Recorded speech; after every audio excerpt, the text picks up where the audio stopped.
Hi guys, Pierce here. Today I'd like to show you guys parts of my Lego / toy army I haven't shown yet. So to start off, we have a wooden fighter jet which I created. This fighter jet was actually created at near the same time as the wooden aircraft carrier I shown earlier. Compared to the aircraft carrier, this is actually not really an original model. This was based off a wooden woodworking booklet manual with some light modifications. It's sort of loosely based off an F-18 but with straight wings. You have your inlet fans here. Nose. You have landing gear. These are not retractable, unfortunately, but yeah, they still do their job well. And got cockpit, wings, ailerons, engines. It's also part of the original design. This is a tail hook, so if your plane is coming to land on a carrier, the carrier would have strings on the deck, on the landing deck. So when the pilot comes to land, he would try to snag one of these wires with this tow hook. And the idea is that the cable would slow down the plane, so it would be able to stop on the carrier before it flies off or anything. One modification I did, the most major thing, was the addition of wing pylons for missiles, jammers, or bombs. So right now I've just equipped 4 missiles, 2 on each side, and yeah. This thing, I think with the carrier I have, is just like way too big to even land. It feels a weird spot in my army, but I guess since this is so big and this is like a big fat jet plane, I would consider it some sort of medium bomber of some sort. Yeah, very swooshable.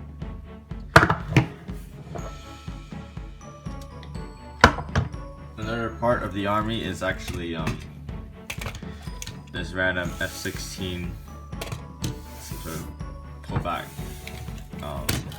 toy. Yeah, I just decided to add it because it was an F-16 and I wanted like a somewhat modern fighter jet and something to put on the carrier. If you know the F-16 well, its version today is not a carrier-based plane. It's a land-based fighter plane for the U.S. Army and its allies. But I believe in the original contract for the plane with the government, there was some plans to make the F-16 carrier adaptable. But the Navy didn't like it because it only has 1 engine and its landing gear isn't that good. It's not that durable for carrier operations. But I don't really have an F-18 on a similar scale, so I guess because the original specification and design were kind of tailored to that, I guess some light modifications can turn the F-16 into a capable fighter. So I could just get this carrier I've shown before, and let's just say the video games, you have an icon where you equip the carrier some certain fighters. Yeah, just equip F-16 onto my carrier. This design is not of the diagonal mounted landing strip on newer carriers, so this can be a problem because for jets landing in very fast, if you miss on a straight deck, which means if you're not able to catch the tow wire, the jet is much more likely to just keep going and hit planes who are already parked on the front of this deck over here, which is dangerous. But I believe I think they have some sort of emergency net that gets popped up But yeah, this is the carrier I have right now with no diagonal runway. So I have to use have to use this for now, but it's a carrier, so I don't really care too much. Oh yeah, they would probably also the carrier should probably be equipped with catapults to help with the increased weight or complexity. No, the increased weight of these planes. I believe like the earlier carriers, they don't have catapults, but like later on, since you got like heavier planes taking off, you need a catapult to help these jet fighters take off. I think with the bigger size, if you were to, I think, scale this up to something, let's just say for purposes, you just say this is the size of an Essex class carrier.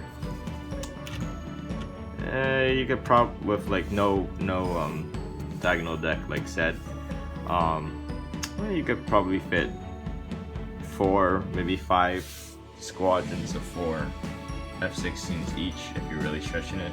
But yeah, I just really wanted a modern fighter jet to be equipped on the carrier. So yeah.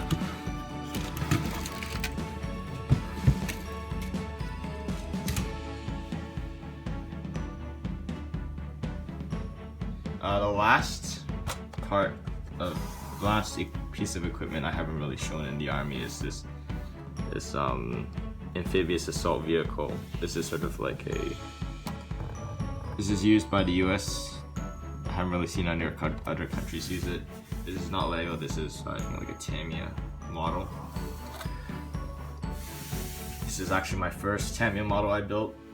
Kind of experience trying to learn how to use the glue and stuff. I think it turned out decently well. I guess I kind of like the dark gray olive green, sort of dark olive green paint scheme, and I guess I was just really busy, so I had really no time to paint this thing.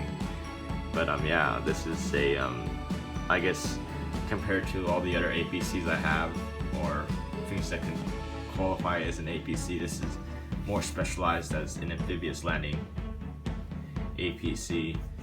Compared to the others, like since this is amphibious, you're not gonna have as much armor as things that can do the same job.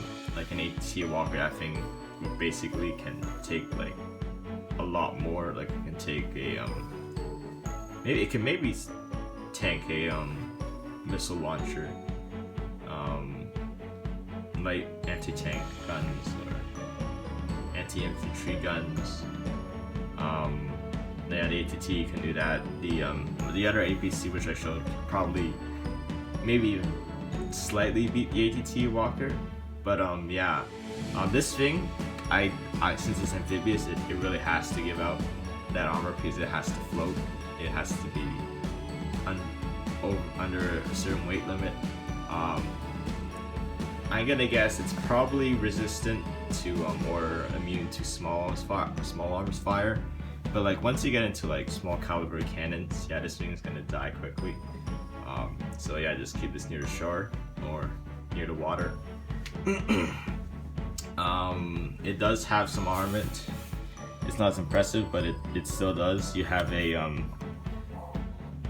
gunner's hatch. Haven't managed to learn how to glue yet. You can fit a gunner in there, and he operates, I think. Not really sure. I think it's a 50 cal, which is a machine gun.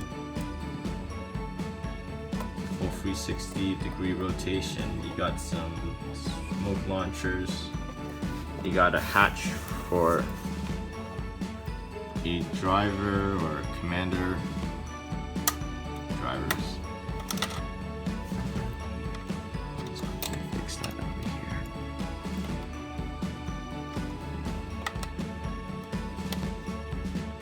And you got water vents, free engine.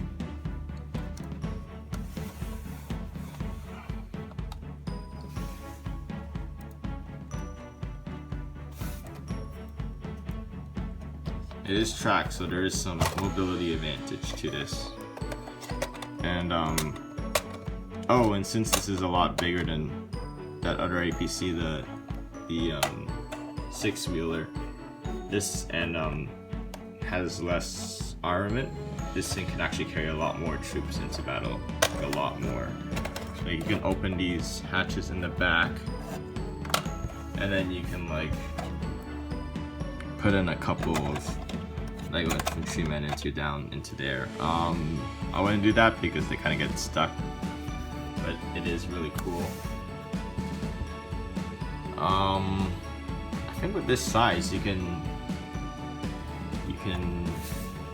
fit maybe 3 squads of 4 troops in there. Wouldn't really think about doing that because that's like putting so many eggs in one basket if it gets into heavy combat. But yeah, this thing can carry a lot. Just want to avoid using it in like a really hot, really fire, like enemy intensive zone, because like this thing has legitimately no armor. So like you probably don't want, you just want to get, you're just using this to basically get troops ashore relatively safely. So yeah, that's basically all the other equipment I have at my disposal for my army. And yeah, thank you for watching. Please like, share, and subscribe.